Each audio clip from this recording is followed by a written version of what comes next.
Hi everyone, salut tout le monde. Alors aujourd'hui sur ma chaîne, je vais vous montrer comment je fais le processus de lisser mes cheveux et comment je vais vraiment de cheveux bouclés à ça, vraiment, aux cheveux lisses comme ça, avec mes cheveux naturels, DIY. Today I'm gonna DIY how I really straighten my hair at home. By myself, so I can't wait for you guys to see it. And yeah, don't forget to subscribe. See you soon. Je vais juste commencer par le maquillage, ensuite on va faire les cheveux. Vous allez voir aujourd'hui un petit changement avec mes cheveux et c'est ça, je vais vous montrer. Donc pour le sujet dont je voulais parler aujourd'hui, c'est le sujet de vraiment comment faire le deuil une fois qu'on a perdu un être cher. Comment est-ce que tout le monde se fait son deuil au fond. Je pense que c'est individuel, c'est assez relatif. So it's pretty subjective the way we all deal with someone's passing. It's subjective the way we grieve. And I just wanted to get your input on how you deal with it and let you know a little bit how I deal with it. The reason why I'm talking about this today is because we had lost someone in the family. This is my uncle, my paternal uncle that we lost. And yeah, so the family is grieving at the moment. And I wanted to use this tutorial to really use it as a therapy as well for myself and also get your input on how you deal with it as well. So yeah, so personally, moi personnellement, comment je fais quand je suis en deuil ou comment j'arrive à surmonter les étapes, c'est vraiment que je n'essaye pas trop de surmonter. Je laisse vraiment les émotions prendre le dessus comme ils veulent prendre le dessus. J'essaye d'aller avec mes vagues d'émotions, pas forcément opprimer ce que je ressens ou le contrôler parce que c'est trop fort des fois, c'est trop fort. Et c'est ça, des fois, à un moment donné, on se dit que ça fait partie de la vie de perdre quelqu'un, de perdre des gens, qu'on va tous partir un jour ou l'autre. Et que ça fait partie de la vie. Donc des fois on se dit bon, on va juste on fait avec. Donc il faut juste savoir comment surmonter ça pour ne pas que ça nous fasse un trop gros impact, pour ne pas que ça nous traumatise. Qu'est-ce qu'on se dit pour ne pas que ça traumatise? Vous me direz vous comment vous le faites, ok?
Donc là, j'ai déjà mis le concealer sous les cernes et un peu pour couvrir les taches noires sur le visage et uniformiser le teint. Déjà là, même sans fond de teint, voilà, c'est assez uniforme déjà. Donc c'est ça le sujet dont je voulais parler au fond, c'est tout d'abord comment lorsqu'on est en deuil ou lorsqu'on vient d'apprendre que quelqu'un est décédé, quelqu'un qui nous est cher, et comment on l'annonce aux enfants au fond. Si on a des enfants, comment on leur annonce ça? So when you lose somebody who's dear to you, how do you announce it? How do you break it down for the children? And sometimes these are the person's children, the person who passed, or your children, or just, you know, just how do you announce it to the children, and how to make sure that the children also understand without being traumatized, really, without being scarred for life. Et en pensant à ça, je me disais, mais je pensais à comment mes premiers souvenirs vraiment de la mort de quelqu'un qui est décédé, c'était mon grand-père paternel. Et c'est les premiers souvenirs que j'ai de vraiment me rappeler de ce qui se passe lorsque quelqu'un décède. Et on était, je l'adorais au fond, c'était mon grand-père paternel, il était vraiment chou avec nous les petits-enfants. Mais je me rappelle juste, surtout quand est en Afrique, so we are, this was back in Africa, and I'm from West Africa, so back in Africa, and I know that's how a lot of people would deal with it, is that we were just sent to my aunt's house, one of my aunt's house with our cousins. We were just sent there for the day because the parents were dealing with the funeral arrangements and with all the aftermath of the passing. So on était envoyés chez notre tante et les parents s'occupaient vraiment de tout ce qui se passait après tout ce qui se passe normalement après le décès. Et ils faisaient tout ce qui était les arrangements pour l'organisation pour les funérailles et tout ça. Mais nous, les enfants, on nous a juste envoyés chez une tante et on nous a envoyés là-bas pour juste, je sais pas, avec d'autres enfants. On n'a pas compris au fond. Je me rappelle juste avoir vu des gens en train de pleurer autour de moi. Puis d'un coup, j'étais avec mes cousines dans une autre maison en train de jouer. Puis j'ai un peu oublié la journée de voir des personnes pleurer autour de moi, de savoir qu'il s'est passé quelque chose de très grave. Mais j'ai complètement oublié en jouant parce que j'étais enfant, donc j'avais pas vraiment une concentration super focus là. Et c'est ça, donc on nous a envoyés chez la tante, on était en train de jouer, puis à un moment dans la journée, j'avais des images de ce qui se passait pendant la journée et je me disais, mais non, il y a vraiment quelque chose de grave qui s'est passé ici. Et j'ai compris que c'était le décès de mon grand-père. Et en plus, pendant qu'on jouait, il y avait d'autres enfants qui parlaient de elles ont perdu leur grand-père. Donc il y avait d'autres enfants qui mentionnaient ça. Et j'ai l'impression que les adultes, des fois, ils se disent, ils n'arrivent pas à croire que les enfants, entre nous, ça parle. Like, we speak amongst children. So it's important that you don't just brush it off and just think the children are going to play around and are not going to remember what went on in the day. When it's traumatic and when something really grave happens, something impactful during the day, the children remember. They know what's going on right away. So how do you break it down for them? So I just remember, what I remember is I just started crying at night. I just started crying. I'm gonna use the yellow one just to match with my outfit today. I remember just remembering all the events of the day and I just started crying. Donc j'ai commencé à pleurer en me rappelant des événements de la journée. Et là, ma tante maternelle est venue me prendre de côté. Donc elle m'a enlevée du groupe d'enfants. Elle m'a amenée de côté. Elle m'a amenée dans la douche pour me sécher les larmes et laver mon visage. So my aunt took me aside. to calm me down and took me aside to the washroom to really dry my tears and wash my face. And then she got to my level, and then she started speaking to me about death. And then she was just saying, you know, it's just a long journey. Your grandpa right now is just on a path. He's on a path, and it's gonna be just a long path with God and with one other uncle of mine who had passed at that time. And she was saying they're together, just walking on that path with God and angels. And then she's like, and they're going to be happy. It's not a bad place. It's not a sad place, but they're just walking on a journey.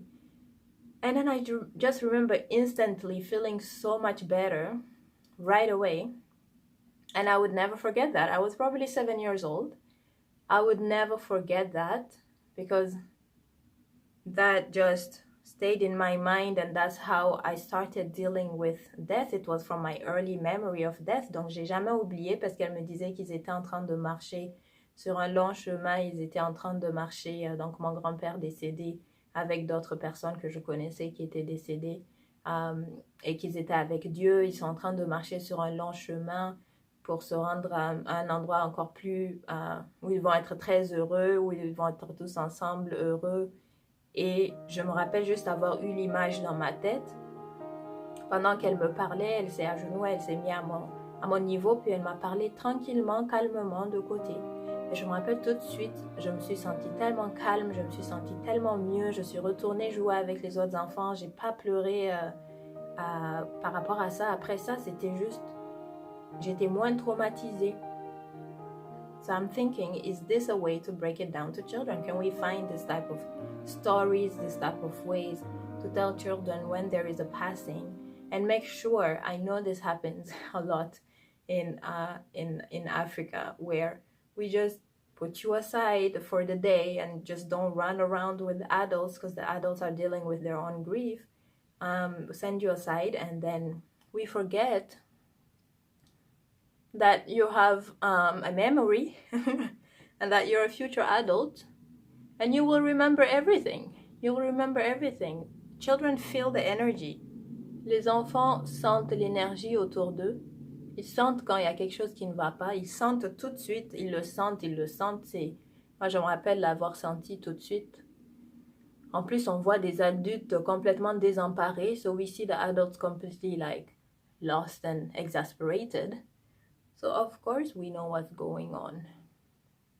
So why not actually give us like a nice resume, a nice story about what death is, so we get a visual and an image of it that is less traumatic, not just thinking, what just happened? Everybody's crying, so what just happened? That means something bad is going on, and that means my grandpa is in a bad place. Like, since everybody's dealing with it, like it's the worst, right? So that means it's bad. That means he's also gone in a bad place, and you just freak out. But you just explain he was happy here with you, but now he's actually even happier because God called him, and they're going on a long, long journey.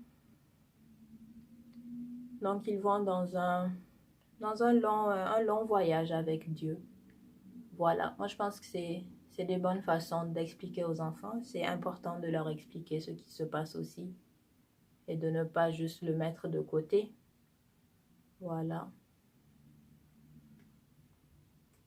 Là, je vais continuer aussi avec l'orange.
Maintenant qu'on a fini le visage, on va commencer les cheveux. Alors, surprise, j'ai lissé mes cheveux toute seule parce qu'on est à la maison en ce moment. So, I straightened my hair by myself because right now we are at home, confined at home. So, I had to do it by myself.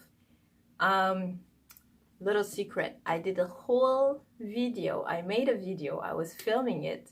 The process when I went from curly, I'm gonna put a little curly picture for you.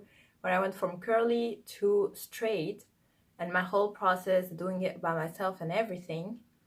And I'm just unable to, because I used another camera, unable to edit it on my computer right now. Anyway, so I thought, okay, I'm gonna just do it another way and just show you how I did it, even though now it's already straight. So this is my natural hair, and this is how I start. So when it's curly, I just put it in, I just tie it in parts, okay?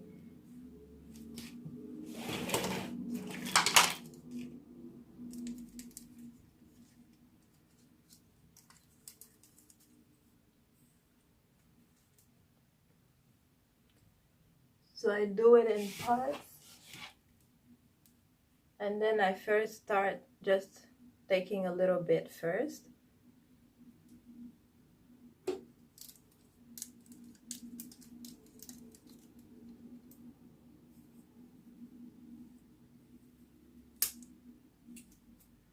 Please don't break. Okay. And then I use the hair dryer. I put my hair dryer on the maximum, and then I start blow drying.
Donc maintenant j'ai fini de le blow dry.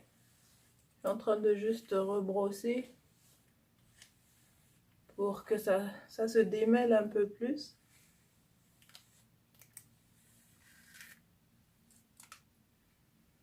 Et là, je vais mettre le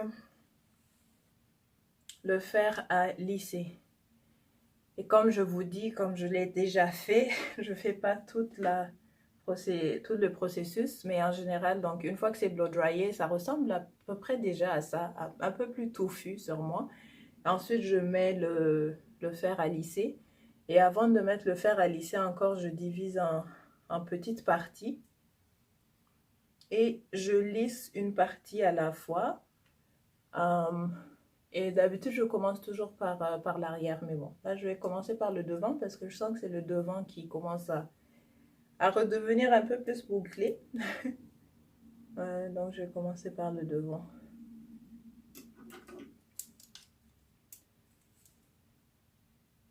Donc, après le deep conditioner, je peux commencer déjà à faire le blow dry. Donc, je ne mets pas de crème, je ne mets pas de gel, je ne mets pas l'huile. Je ne fais pas la méthode lock comme d'habitude, mais je ne mets aucun produit. Juste après avoir rincé le deep conditioner, je commence à sécher avec le blow dry et ensuite je lisse. On va voir si notre fer est chaud.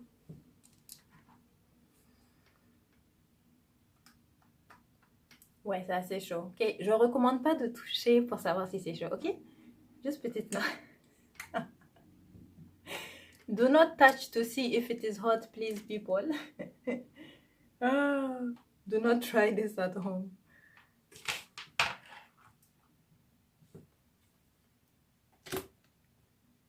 Okay, I'm gonna start just the front.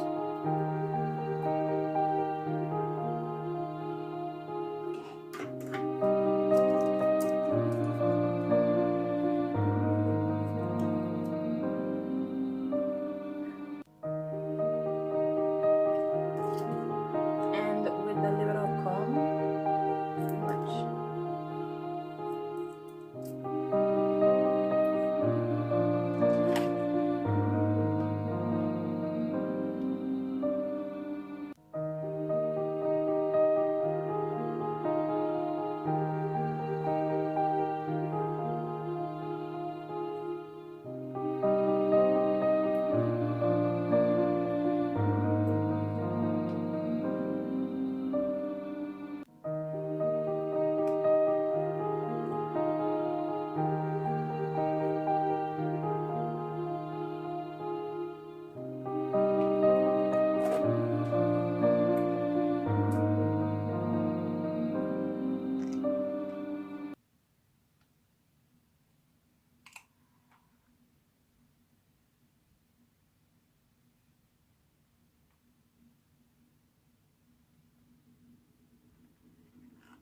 Vraiment, la meilleure façon de lisser, c'est avec le petit peigne. Ok, une fois que c'est comme ça,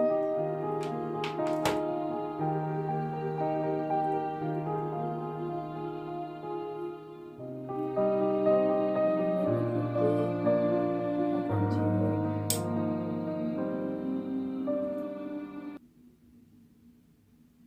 La seconde étape. Et lorsqu'on lisse, c'est beaucoup plus rapide que quand on fait le blow dry. Donc, c'est vraiment pas très lent tout le processus. Ok, pas très lent, ça dépend des personnes. C'est 2 heures de temps. 2 heures de temps quand on a le temps, ça va. Pour en plus que ça reste comme ça pendant des semaines. So it stays like this for weeks and weeks for me. I don't need to do any other work. Which is why I like straightening from time to time. I like straightening my hair.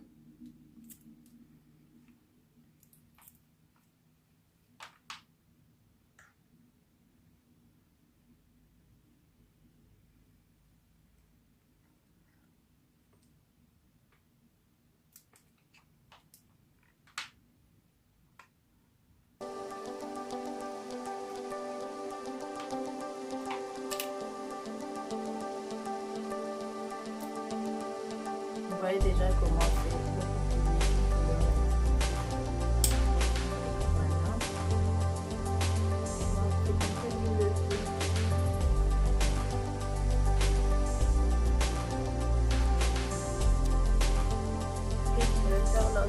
côté.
De comment je le fais d'habitude.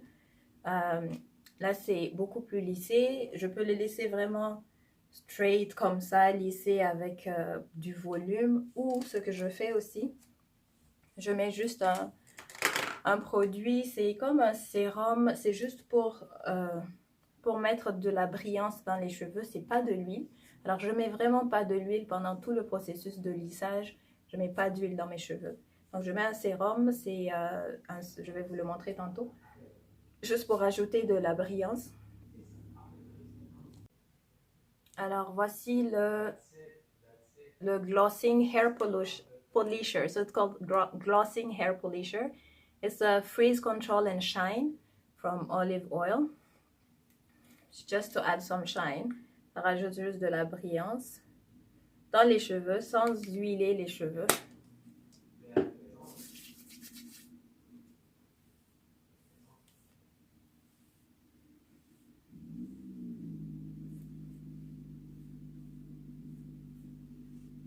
Et comme je vous disais, moi, j'ai jamais défrisé mes cheveux.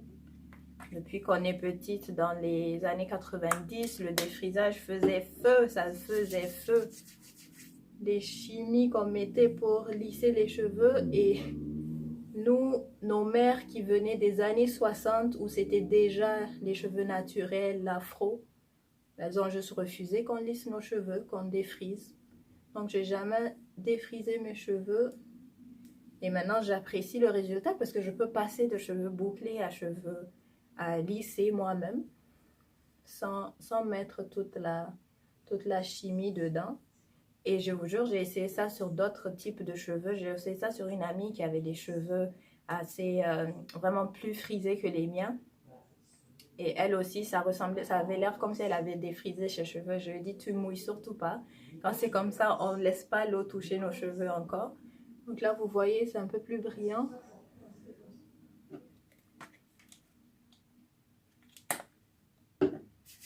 Seul truc, c'est que the water cannot touch my hair again.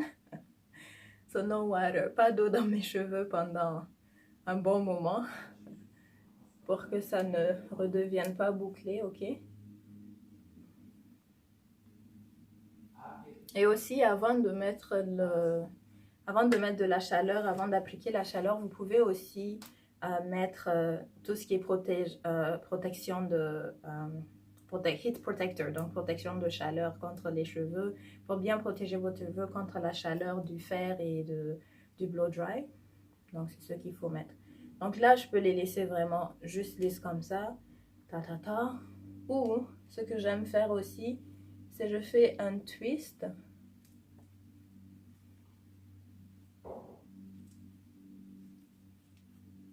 Je fais un twist comme ça.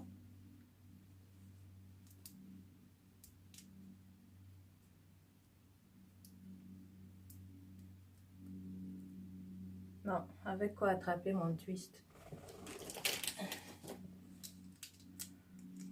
Ouais, ça n'attrape pas. Voilà.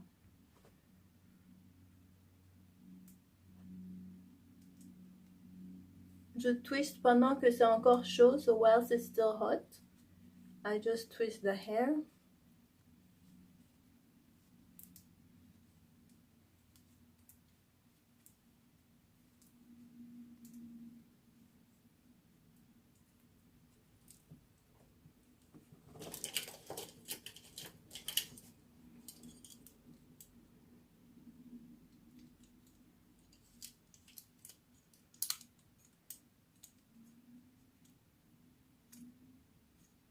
Yeah, okay.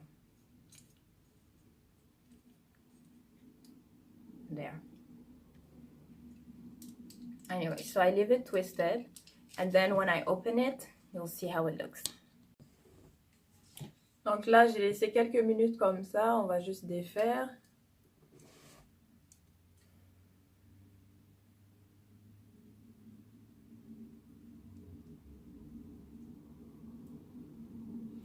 Ah, ça fait des waves. C'est ça, ça fait plus de waves, plus ondulé. Ça, c'est pour ça que je les twiste un peu après les avoir lissés. Et voilà à quoi ça ressemble après le lissage. On peut le mettre d'un côté, des deux côtés. J'aime bien des deux côtés aujourd'hui. Merci beaucoup d'avoir regardé ma chaîne aujourd'hui. Merci de suivre Carla Keita. Alors, abonnez-vous, n'oubliez pas, parce que vous pouvez regarder, mais moi, je n'ai pas de support si vous ne vous abonnez pas. Donc, abonnez-vous et vous allez recevoir... je pense que vous n'allez pas recevoir de notification tant que vous ne cliquez pas sur l'alerte. Mais abonnez-vous, c'est encore plus important que de cliquer sur l'alerte pour supporter ma chaîne et pour continuer à vous recevoir des vidéos comme ça. Bye!